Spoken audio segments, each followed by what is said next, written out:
संविदा और आउटसोर्सिंग के माध्यम से, चाहे वह रोजगार सेवक हो, चाहे अन्य प्रकार के हमारे जो मनरेगा का संचालन करते थे, अब जी राम जी में उन सब का समायोजन रहेगा। उसमें से एक भी व्यक्ति को कम नहीं किया जाएगा, आगे जरूरत के हिसाब से बढ़ाया जाएगा। यहाँ जी राम जी अधिनियम के माध्यम से सरकार का फैसला, इसको वास्तविक स्वरूप में आने से पहले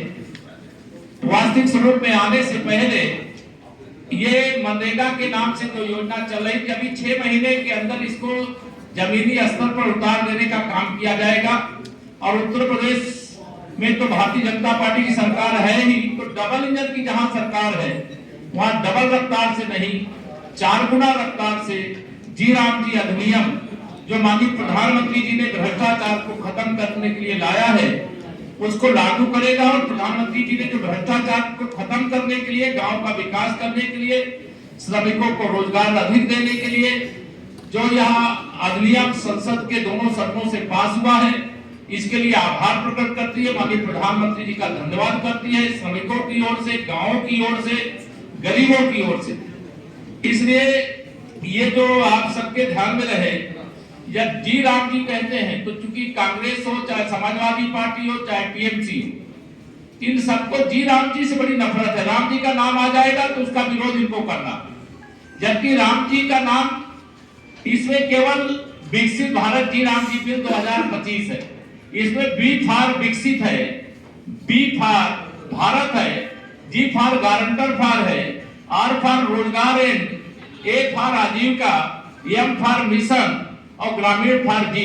इसी के कारण से विकसित भारत जी राम जी इस एक्ट का नाम पड़ा।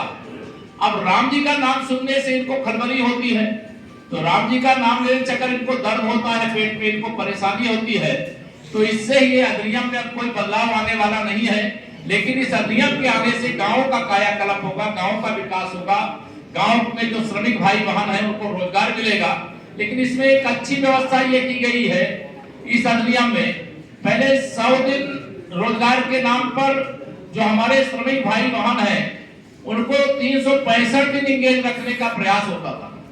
लेकिन इस अधिनियम में ये व्यवस्था की गई है कि जिस राज्य के अंदर जैसी जरूरत हो, वर्ष में 60 दिन वह जी राम जी अधिनियम में वो काम पर ब्रेक लगा करके किसी कार्य को बढ़ावा देने के लिए, उसके लिए पर्याप्त मात्रा में श्रमिक भाई बहन उपलब्ध हो सके, इसलिए 60 दिन का ब्रेक रहेगा। इसका फैसला प्रदेश सरकार के द्वारा लिया जाएगा।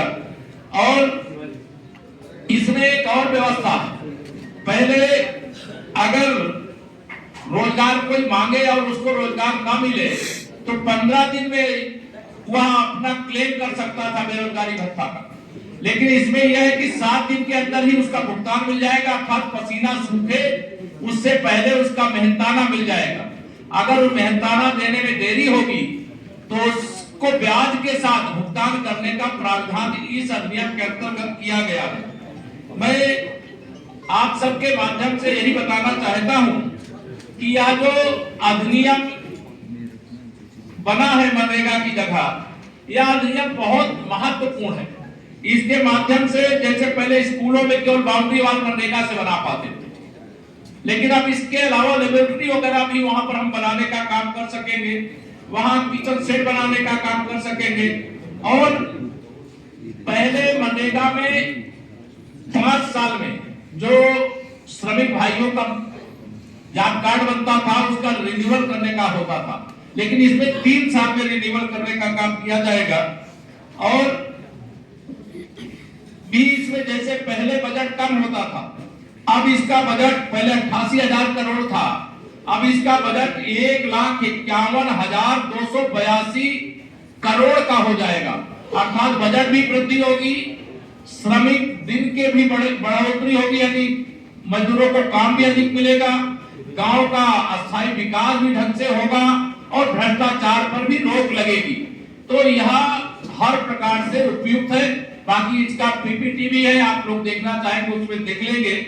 और आपको एक ब्रीफिंग नोट यहाँ मैं चाहूंगा कि उपलब्ध करा देंगे हमारे पत्रकार साथियों को।